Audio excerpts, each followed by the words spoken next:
Karya-karya Anda Matin yang berkaitan dengan desain berkelanjutan.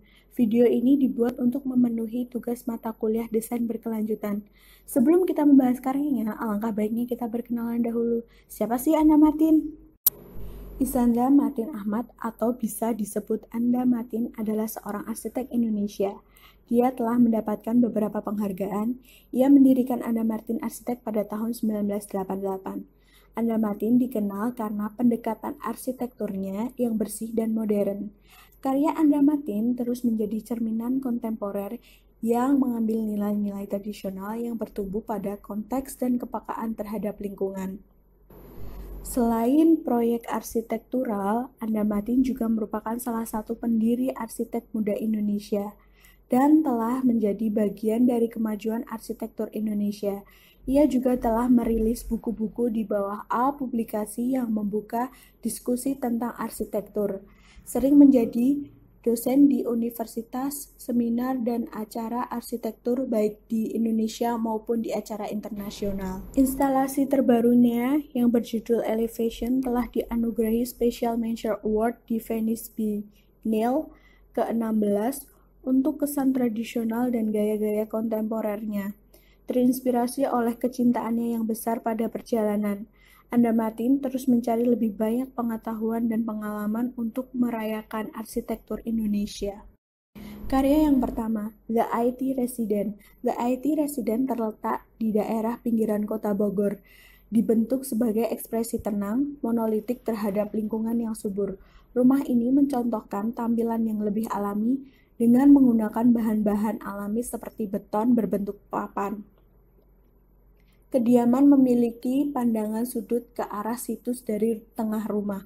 Sebagian tengahnya ada di titik sentrifugal. Inti rumahnya terdapat dua garis yang merupakan dua masa utama rumah dan saling berpotongan.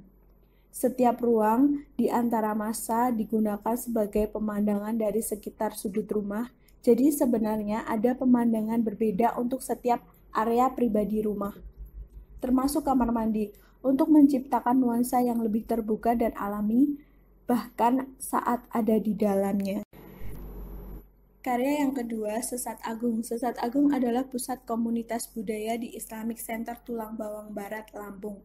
Secara arsitektural, ini adalah rumah panggung sederhana yang terbuat dari kayu dengan sentuhan kontemporer.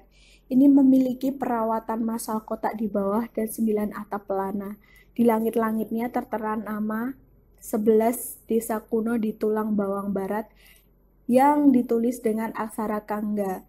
Sebelum dibangun, lokasi ini berupa rawa yang dikelilingi perkebunan karet.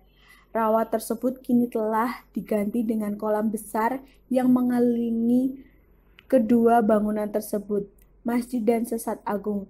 Air telah menjadi faktor penting bagi kedua bangunan tersebut. Selain menambah nilai estetika, airnya juga menjaga kesejukan aliran udara dan mencerminkan pemandangan indah di seberang kolam. Sebagai mitra Masjid As-Sobur, Sesat Agung dibentang secara horizontal untuk mengekspresikan hubungan manusia satu sama lain. Yang ketiga, Binus School. Didefinisikan sebagian besar oleh bentuk lingkaran. Binus School adalah kompleks pendidikan yang terletak di kawasan industri besar Bekasi, 1 jam dari selatan Jakarta. Blok lingkaran luar bangunan terutama berisi deretan kelas, perpustakaan, ruang kuliah, serta tanam atap. Bangunan itu tentu saja formal dalam arti nilai geometris dasarnya, tetapi menanggapi konteks sekitarnya, sebaliknya, balok-balok segi 4 pada inti perimeter berfungsi sebagai fasilitas umum utama termasuk administrasi, ruang guru, arena olahraga, dan auditorium.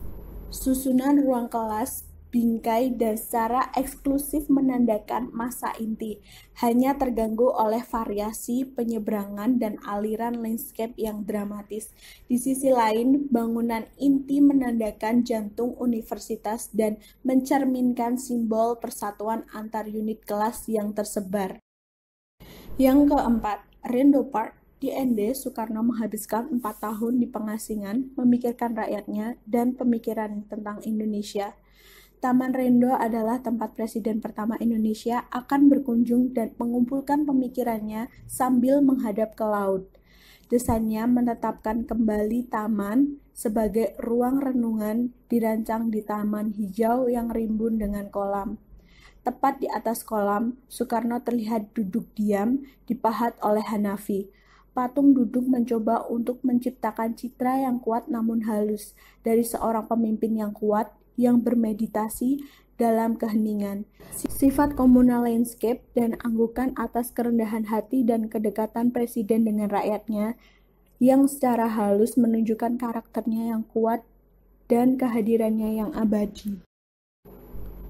Yang kelima atau yang terakhir, Secret Garden Village. Secret Garden Village adalah kawasan pejalan kaki arsitektural untuk kompleks pertanian yang berdiri di atas pegunungan pedesaan di Bali dengan berbagai program, mulai dari museum herbalis hingga laboratorium pembuatan kopi, berisi kegiatan edukasi dan pariwisata tentang kajian pertanian bagi peminat dan masyarakat umum. Kompleks bangunan terdiri dari 4 blok utama untuk berbagai fungsi. Kemiringan bentuk atap yang diperkuat adalah terjemahan yang mengikuti sifat topografis situs sekaligus menyimpan utilitas tambahan. Arsitektur Secret Garden Village adalah penceritaan kembali seperti apa rumah panggung Indonesia di tengah situs alam yang indah, dengan serangkaian jalan setapak yang terus-menerus melintas di dalamnya. Itulah beberapa karya Anda Matin yang berkaitan dengan desain berkelanjutan. Sekian dari saya, terima kasih.